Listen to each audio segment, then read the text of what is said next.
Benvenuti alla terza puntata di Notizie del Bello. Lo scorso venerdì, il 19 marzo, in occasione del compleanno di Pino Daniele, Canale 21 ha trasmesso uno speciale memorial in modalità PAD, che sta per Pino a distanza, sul palco del Teatro Palapartenope, che ha fatto da sfondo all'evento Nello Daniele, il fratello di Pino, e tanti altri artisti, tra cui Mario Biondi, Eugenio Bennato, Bobby Solo, che hanno registrato la propria esecuzione e reso così omaggio al cantautore che meglio incarna Napoli e la cui musica continua a tenerci compagnia.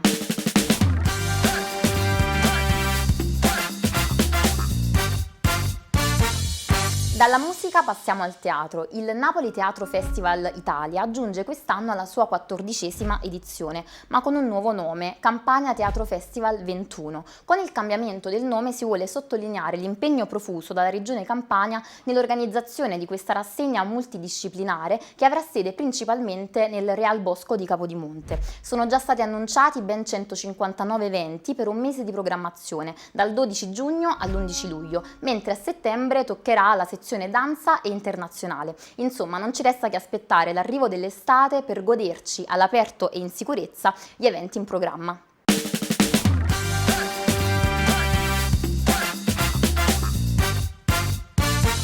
Parliamo ancora di teatro. Il Teatro Diana ha deciso di fronteggiare la forzata chiusura di questi mesi dando inizio ad una rassegna di spettacoli in live streaming. Dopo il successo di Cieco Pianamente è stato il turno del Malato immaginario di Molière in un adattamento di Peppe Celentano, non solo organizzatore ma anche interprete di questo spettacolo. Non a caso sarà proprio lui a raccontarci questa inedita esperienza.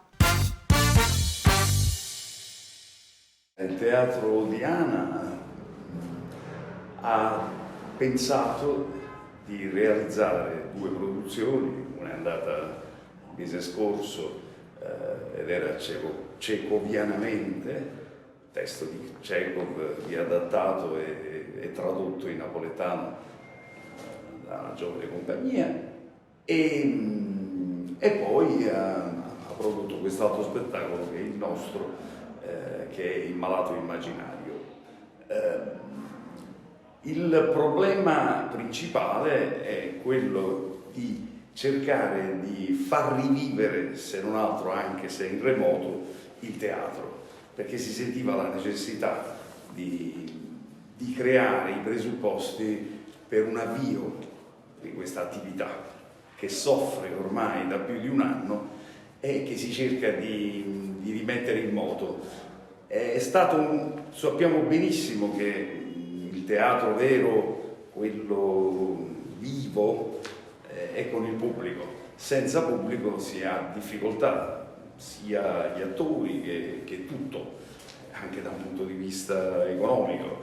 Però lo sforzo che il Teatro Diana ha fatto è proprio quello di avvicinare un pubblico anche da casa a un tipo di spettacolo che richiede l'intervento del web, del computer.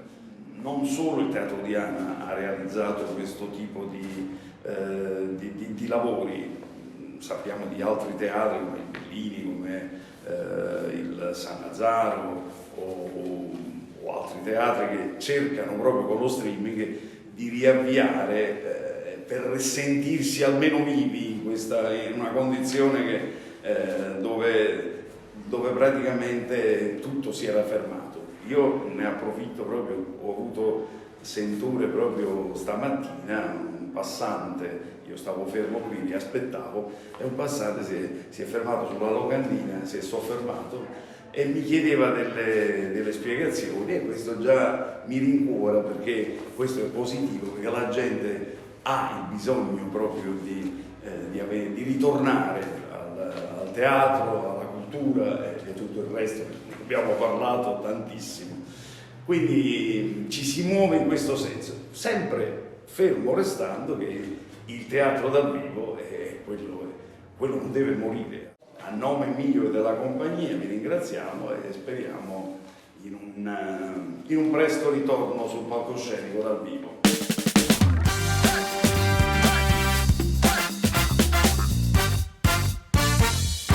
Il Il 25 marzo sarà il Dante Dì, cioè la giornata nazionale dedicata a Dante Alighieri. Essendo ormai prossimi a questa data, anche noi non possiamo che celebrare il sommo poeta. Così vi raccontiamo la storia di Carmine Cervone, un tipografo napoletano che ha intenzione di ristampare la Divina Commedia in un'edizione speciale. Ce ne parla meglio la nostra Simona Ficuciello.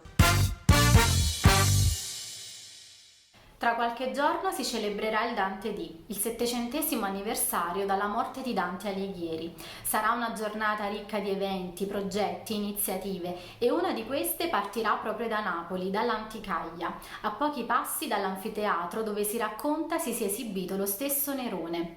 Lì c'è un posto magico dove si ha l'impressione di tornare indietro nel tempo. È la bottega tipografica di Carmine Cervone, dove ogni giorno si stampano volumi e volumetti con una linotype originale. Carmine ha un sogno, quello di fare della tipografia un museo, e per farlo calca le orme di un grande sognatore della storia, Dante Alighieri. Carmine infatti sogna di stampare su carta pregiata l'intera Divina Commedia attraverso la sua linotype, 100 canti per 100 copie arricchite con 3 incisioni d'artista. Un progetto ambizioso, ma in tempo di pandemia ha il potere di contagiarci con la sua magia.